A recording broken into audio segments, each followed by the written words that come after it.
তো বন্ধুরা, আমি আজকে একটা গুরুত্বপূর্ণ টপিক নিয়ে এসেছি যে এই যে হাজবেন্ডরা ভয় পায় তাদের বউদের, এটা আমি একদম মেনে নিতে পারি না।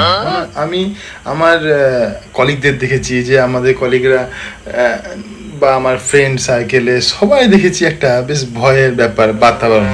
এটা কেন আমি বুঝি না। কেউ কোথাও যাবে, রেস্টুরেন্ট ফেস্টুরেন্ট সব জায়গাতে পারমিশন নিচ্ছে ফোনে নিয়ে, আরে আমি যাবো কি যাবো না, যাবো কি যাবো না, এইসব জিনিস না আমি একদমই মানে আমার দ্বারা হয় না। আমি কেন জানি না, আমি ভয়ও পাই না। কি গো, কোথায় গেলে? তো ব্যাপারটা হচ্ছে যে আমার না কিছু কাজ আছে এখন, তো সেই কাজগুলো আমি এখন করতে যাবো। তো ভিডিওটা আমি একটু আপনাদের জন্য এই জন্য বানাচ্ছি যাতে আপনারা একটু শক্ত হন। তো বসে থাকা না, তোর কাজগুলো কে করবে?